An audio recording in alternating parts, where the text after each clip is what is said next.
Welcome to my channel. यहाँ पे environment and ecology की हमें सीरीज कर रहे हैं। लेक्चर नंबर 5 है, 4 हो चुके हैं। हर लेक्चर के अंदर हम बहुत इंपॉर्टेंट क्वेश्चन डिस्कस करते हैं, क्योंकि बेसिक तो आपने पढ़ लिया अब तक कितने साल से। इन साल से बेसिक ही पढ़ रहे हो आप। ठीक है जी। मैं यहाँ पे वो डिस्कस कर रहा हूँ जो आपको याद होने चाहिए। देखो, बात को आप समझो। इस पेपर का नेचर क्या है कि आपने जो पढ़ा हुआ है वो सबने पढ़ा हुआ है, पर लेकिन बात यह है कि ये चीज़ आपको याद है या नहीं है। आपको लगेगा बड़ी छोटी छोटी चीज़ें, पर लेकिन मेन बात तो ये कि जिसको याद है आज।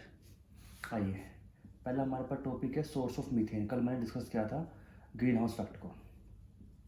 तो सोर्स ऑफ इथेन का बता दो। सोर्स ऑफ इथेन हमारे पास कौन कौन से, चलिए देखो। पहला तो हमारा सबसे इंपॉर्टेंट है राइस फील्ड। राइस फील्ड से हमारे पास सोर्स ऑफ इथेन बनता है। राइस फील्ड में चावल की जहाँ खेती होती है। दूसरा है हमारे पास कोल माइनिंग। कोल माइनिंग से भी हमारे पास मीथेन बनता है। डोमेस्टिक एग्रीकल्चर, ये बहुत इंपॉर्टेंट है। डोमेस्टिक एनिमल से भी सबसे ज़्यादा इन्वायरमेंट यहाँ पर मीथेन बनती है। आपको मीथेन पता नहीं मीथेन से होता क्या है। मीथेन बनने से क्या होगा कि वो उसे हम बोलेंगे ग्रीन हाउस गैस, जिसकी वजह से क्या होगा कि जो लाइटें हवा में, जो लाइटें ऊपर से आती हैं सन की, वो टकरा के ऊपर जाएंगी। पर लेकिन जो यहाँ पे गैसेज हैं वो उनको रोक लेंगे सन लाइट को, जिसकी वजह से क्या होगा कि अर्थ का इन्वायरमेंट बढ़ जाएगा टेम्परेचर, और हमारा आइस जो मेल्ट हो जाएगी।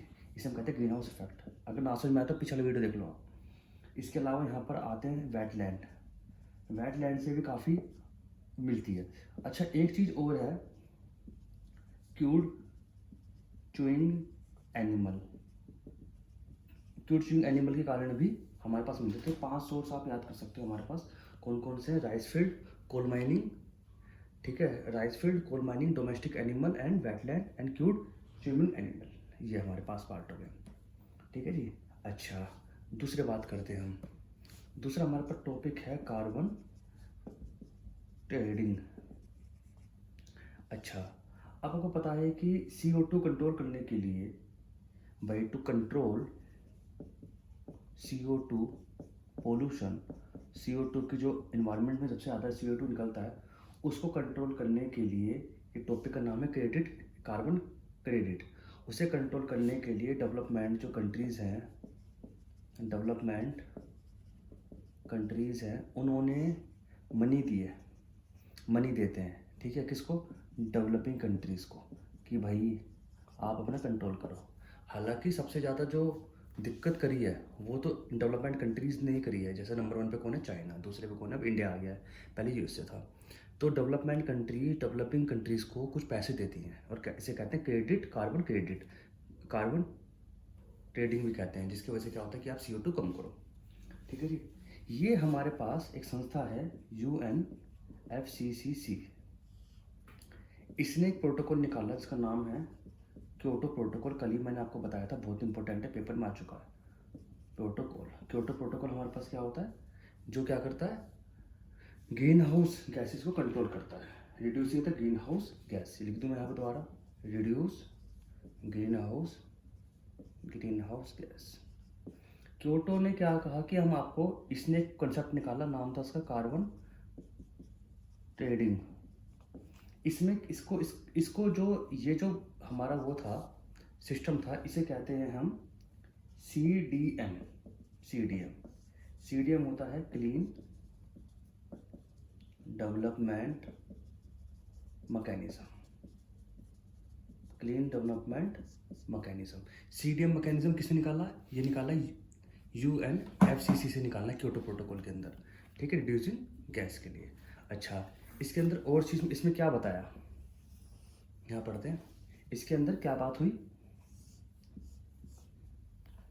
तीसरी बात, इसमें ये वाली बात हुई कि भाई ये बताओ कि CDM क्या है। CDM के अंदर क्या है? Clean development project, clean management के अंदर क्या है? 2 तरह से पार्ट बांट दिया गया। एक पार्ट नंबर ये, एक पार्ट नंबर ये। इसे कह दिया गया अनेक्स 1, और इसे कह दिया गया अनेक्स 2। कि पूरे वर्ल्ड में 2 तरह की पार्ट है, एक अनेक्स 1, एक अनेक्स 2। अनेक्स 1 में हमारे पास क्या है? अनेक्स 1 में हमारे पास है इंडस्ट्रियलाइज्ड कंट्रीज, और इसके अंदर क्या है? डेवलपिंग कंट्रीज कह दो आप, डेवलपिंग कंट्रीज। ठीक है जी। अब मैं आपसे ज़रा बताता हूँ आपको। पहली बात तो ये है कि कार्बन जो कार्बन, हाँ जी आइए, तो कार्बन CO2 को कंट्रोल करने के लिए UNFCCC ने एक प्रोटोकॉल निकाला, नाम है उसका क्योटो प्रोटोकॉल। क्योटो प्रोटोकॉल ने एक कंसेप्ट निकाला, उसका नाम है कार्बन ट्रेडिंग। उसके अंदर कंसेप्ट है clean development mechanism. Clean development mechanism के तहत हमने पूरे कंट्रीज को दो पार्ट में डिवाइड कर दिया है। नाम है उसका Annex 1 एंड Annex 2। Annex 1 के अंदर इंडस्ट्रियलाइज कंट्रीज आती हैं, दूसरे वाले में क्या आती है, डेवलपिंग कंट्रीज आती हैं। ठीक है, तो यहाँ पर आपको समझ में आएगा कि CDM क्या होता है। आइए आगे क्वेश्चन करते हैं, रख कर देता हूँ मैं इसको। क्वेश्चन अगला करते हैं, मोस्ट इंपोर्टेंट क्वेश्चन तक चलते हैं, क्वेश्चन नंबर 5 की तरफ। क्वेश्चन नंबर 5 की तरफ चलता हूँ। 5 हमारे पास है फोटोप्लैंक्टन क्या होता है। फोटोप्लैंक्टन क्या है? फोटोप्लैंक्टन को हम माइक्रो एल्गा का भी कहते हैं, माइक्रो एल्गा भी कहते हैं। Contains chlorophyll and require sunlight to live and grow। Micro alga के लिए क्लोरोफिल और सनलाइट दोनों चाहिए होती हैं उनको ग्रो करने के लिए और उनको जीने के लिए। उसे कहते हैं फाइटोप्लैंक्टन। फाइटोप्लैंक्टन जनरली आपको समुद्र के या फिर नदी के ऊपर दिख जाते हैं। ये ऑक्सीजन भी लेते हैं। दूसरी बात क्या है, इट एब्जॉर्ब CO2। ये CO2 को एब्जॉर्ब भी करते हैं, कौन? फाइटोप्लैंक्टन। आइए टॉपिक नंबर 4 पे चलते हैं। एक है हमारे पास ग्लोबल वार्मिंग इफेक्ट। मैंने आपको कल बताया था इसके बारे में।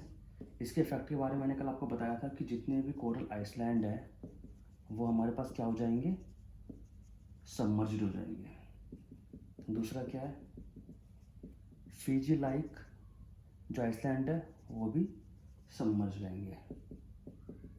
एंड जो डेंजर है वो किसको है, नीदरलैंड को। मैंने आपको कल बताया था और ये क्वेश्चन हमारे UPSC के अंदर आ चुका है।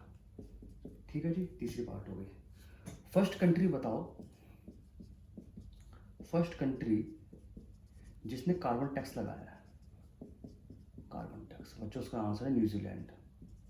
जो मैंने पहले बताया था वो था कार्बन नेगेटिव कंट्री कौन सी है, वो थी आपकी भूटान। ठीक है जी, आओ छठे पॉइंट पे चलते हैं। छठे पॉइंट के अंदर ये है, पहले तो ये बताओ कि ओजोन डे कब बनाया जाता है। ओजोन डे बनाता है 16 सितंबर को, पेपर में इंपॉर्टेंट है, बता दिया मैंने आपको। ओजोन डे को रिड्यूस करने के लिए ozone gases, ozone depletion gas कौन कौन सी है जो ओजोन ख़त्म करती है। पहले नंबर पे कौन है, पता ही होगा आपको, क्लोरोफ्लोरोकार्बन।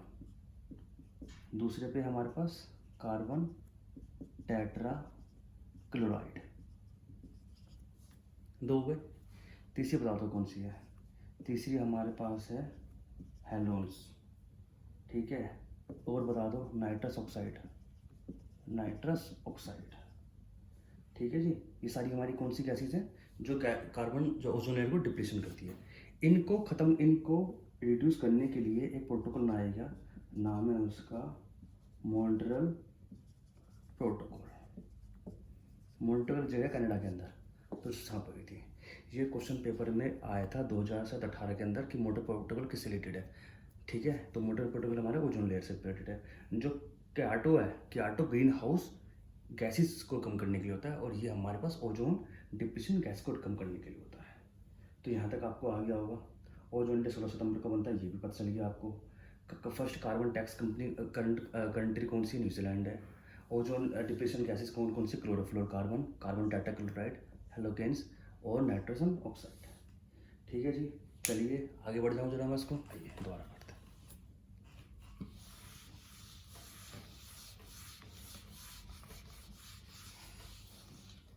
आठवें पॉइंट के बारे में बात करते हैं। ठीक है जी, आठवां पॉइंट हमारे पास ये है कि क्लोरोफ्लोरोकार्बन यूज कहाँ होती है। It is used in plastic form में होती है। इसे हम इलेक्ट्रॉनिक कंपोनेंट में भी यूज़ करते हैं। इसको हम एयरसोल स्प्रे में भी यूज़ करते हैं, इसको हम पैकिंग मटेरियल में भी यूज़ करते हैं। सबसे ज़्यादा इंपॉर्टेंट इसका रेफ्रिजरेटर है, हालांकि अब इसको यूज़ नहीं करते, क्लोरोफ्लोरोकार्बन। और ये ना हमारे जेट में भी होती थी, जो जेट उड़ते थे ना हमारे हवा में, उसमें से निकलती थी ये। पर लेकिन अब इन दोनों में तो बंदी कर दिया है बिल्कुल क्लोरोफ्लोर। अब ये भी है कि कुछ प्रोटोकॉल के मुताबिक क्लोरोफ्लोरोकार्बन को बिल्कुल 2022 तक या कुछ डेट है उस तक ख़त्म नहीं करना है बिल्कुल। एसिड रेन क्या होती है? एसिड रेन में 2 कंपोनेंट होते हैं बच्चों, बता दो कौन कौन से? SO2 plus oxide of nitrogen. Oxide of nitrogen important question है, वेरी वेरी इंपॉर्टेंट। 10वां पॉइंट आपका हो गया। 10वां पॉइंट पे आते हैं।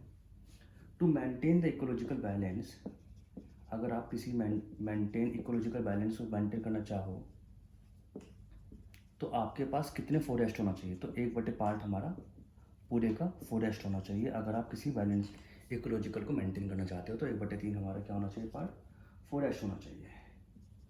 एक है हमारा इक्वेटोरियल फॉरेस्ट। इक्वेटोरियल फॉरेस्ट की खास बात क्या है कि ये वहाँ पर होते हैं जहाँ पर 2 सेंटीमीटर ज़्यादा रेनफॉल होती है। क्या होती है? इससे ज़्यादा रेनफॉल होती है।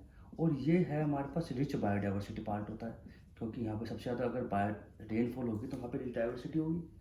ठीक है।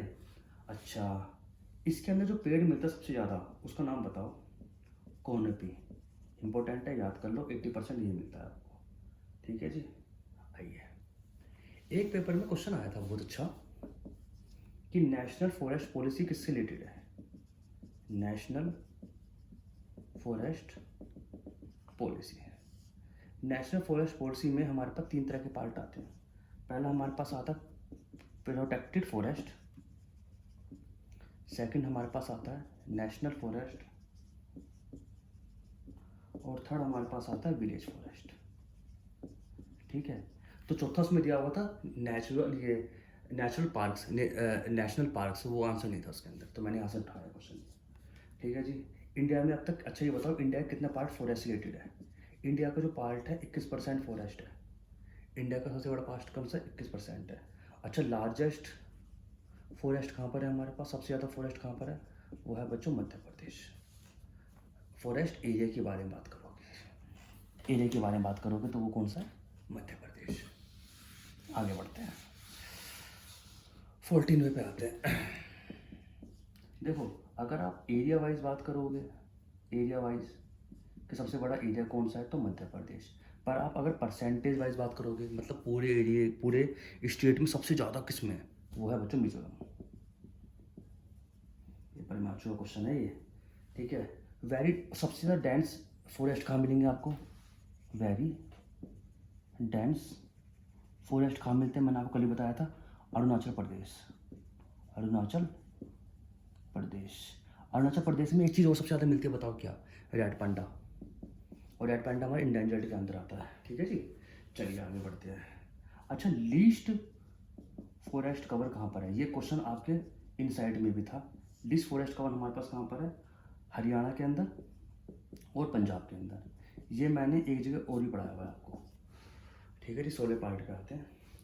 नागालैंड के अंदर, आपने सुना हो, नागालैंड के अंदर दिन पे दिन बैरन माउंटेन बढ़ रहे हैं। बैरन मतलब क्या है? जहाँ पर खेती नहीं होती। इसका रीज़न क्या है? इसका जो रीज़न है बच्चों वो है शिफ्टिंग कल्टीवेशन। Shifting cultivation. 17 के बारे में बात करते हैं। तो मैंने आपको बता, अच्छा ये बताओ कि इंडिया का कितना परसेंट हमारे पास फॉरेस्ट है? 21%। ये तो पता ही है आपको। चलिए, हो गया। 18 पॉइंट पे बात करता हूँ, इंपॉर्टेंट पॉइंट पे दोबारा। एक हमारे पास है कि इंडिया के अंदर, अच्छा ये बताओ चलो, ट्रॉपिकल मोस्ट डेसिडियस फॉरेस्ट कौन सा है? तो उसका नाम है बच्चों टीक। ये आपको पता होना चाहिए। National bureau of plant genetic resource, ये कहाँ पर है हमारे पास? न्यू दिल्ली। बिगेस्ट एक्वेरियम कहाँ पर है? बिगेस्ट एक्वेरियम हमारा है कलकत्ता। ठीक है। अच्छा, सेव प्रोग्राम हमारे पास किससे रिलेटेड है? वो हमारे पास है टाइगर से रिलेटेड। और टाइगर प्रोजेक्ट सबसे पहले कब स्टार्ट हुआ था? 1973 के अंदर। अच्छा, सेफ एलिफेंट, ये हमारे पास कब स्टार्ट हुआ था? सेफ एलिमेंट हमारे पास एलिफेंट स्टार्ट हुआ था हमारे पास 1992 के अंदर। एलिफेंट से रिगार्डिंग जो हमारे एलिफेंट को सेव करने के लिए जो हमारे पास प्रोग्राम है 1992 में स्टार्ट हुआ था। और सेफ प्रोग्राम ही हमारा टाइगर प्रोग्राम कहते हैं। ठीक है, वो 1973 में स्टार्ट हुआ था। तो यहाँ तक आपको बात समझ में आ गई होगी मेरे ख्याल से। ठीक है, एक पॉइंट और बताता हूँ आपको। अच्छा, हिमालय में कौन सी चीज़ें मिलती हैं? हिमालय के अंदर ठंडा प्रदेश है तो एक ओक मिलेगा सबसे ज़्यादा, और यहाँ पर मिलेगा रोडी डेंड्रन। ये पेपर में अच्छा क्वेश्चन है, ये वहाँ पेड़ का नाम है बच्चों, ये रोडी डेंड्रन। ठीक है। National Ganga river basin authority के हेड कौन होते हैं? भाई, national Ganga river basin authority के हमारे हेड कौन है? आपको बड़ी जान खुशी होगी, नरेंद्र मोदी है, पीएम। ठीक है, चलिए, तो यहाँ तक हमारी बातें हो चुकी हैं। अब हम दोबारा आते हैं और दोबारा नए क्वेश्चनों को देखते हैं। मैं रफ कर रहा हूँ उनको, जल्दी से ले लो।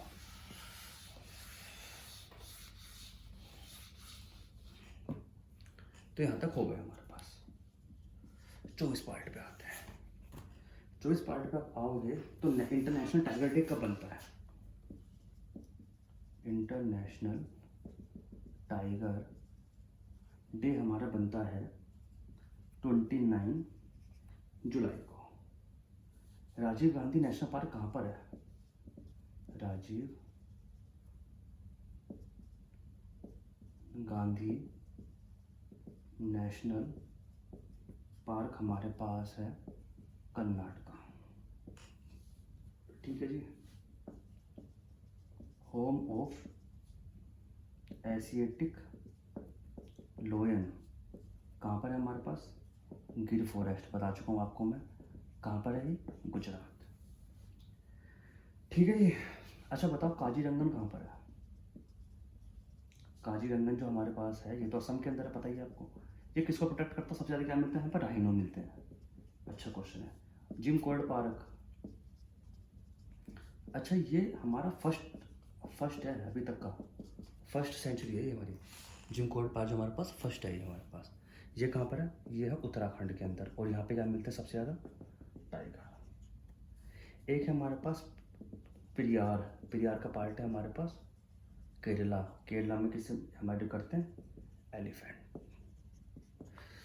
ठीक है जी, यहाँ तक चल रही है बातें आपकी। चलिए 25 पे चलते हैं। जो बायोस्फीयर रिजर्व है, बायोस्फीयर रिजर्व की खास बात क्या है? यहाँ पे प्रिजर्व करते हैं हमारे पास जेनेटिक डाइवर्सिटी को। जेनेटिक डाइवर्सिटी का क्या मतलब है? कि हर तरह के वहाँ पर जो चीज़ें हैं जो हमें अभी नहीं मिल पाती हैं वो सब वहाँ पर रिजर्व होनी चाहिए। Genetic preserve of genetic diversity. ठीक है जी, क्वेश्चन पढ़ते हैं अगला।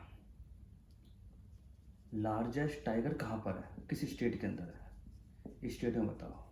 नाम है मध्य प्रदेश। ठीक है जी। मैक्सिमम नंबर ऑफ सेंचुरीज कहाँ पर है? मध्य प्रदेश। दोनों मध्य प्रदेश है। Maximum number of national park कहाँ पर है? आज का पेपर में क्वेश्चन है अंडमान निकोबार। तो यहाँ तक आपको बात समझ में आ गई होगी मेरे ख्याल से सारी। अब मैं जरा टेबल में आता हूँ, उसमें क्वेश्चन है 100% आएगा पेपर में, आपके हर पेपर में। तो यहाँ तक याद होगी। चलिए मैं रफ करता हूँ, फिर साथ देता हूँ। अब मैं जो 27 वाला पॉइंट लिख रहा हूँ वो मैं, ये क्वेश्चन अगर 100% हर पेपर में मिलता है आपको, हर पेपर में गारंटीड है। अब आपको देख के मन पड़ जाएगा। बस आपको ये देखना है कि ये जगह है कहाँ पर। ठीक है, और ये किसको प्रिजर्व करते हैं? हो गए तो मिल जाए नहीं तो कोई बात नहीं। पहला हमारे पास नोरगेरा। नोरगेरा जवाब कहाँ पर है हमारे पास? मेघालय।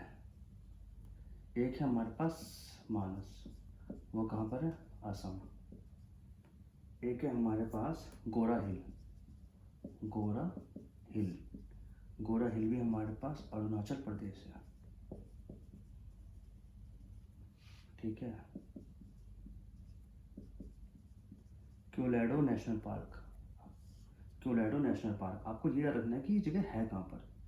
क्योलाडो नेशनल पार्क भरतपुर, और एक और है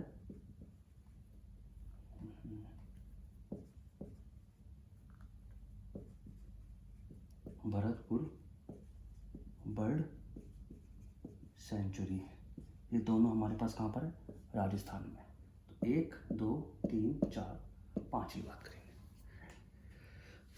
पांचवी हमारे पास है वर्ल्ड एस सेंचुरी। तो मैंने बता चुका हूँ आपको, गुजरात के अंदर है। ठीक है। बंदीपुर, ये कहाँ पर है? कर्नाटका के अंदर है। और किसके लिए फेमस है? टाइगर के लिए। ठीक है, चलिए।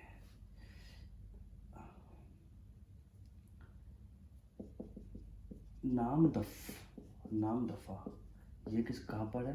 अरुणाचल प्रदेश। ठीक है।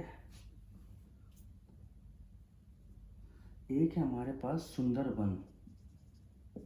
सुंदरबन आपको पता है वेस्ट बंगाल के अंदर है, और यहाँ पे किस लिए फेमस है? टाइगर। अगर आप करो सिंपलीफल, ये हमारे पास है उड़ीसा, पेपर में आ चुका है। कंजागंगा, हिमाचल प्रदेश। ठीक है। इधर है हमारे पास अगस्त्यामाल्या, केरला। ये कहाँ पर है? केरला के अंदर है। ठीक है। तो यहाँ तक तो बात आपको समझ में आ गई होगी, यहाँ तक सारी लगभग इम्पोर्टेंट चीज़ें। आइए और लिखते हैं कुछ। ठीक है। ओखला बर्ड सेंचुरी कहाँ पर है? ओखला बर्ड सेंचुरी कहाँ पर है? ये आपका गाजियाबाद, यूपी। ठीक है। और पढ़ते हैं।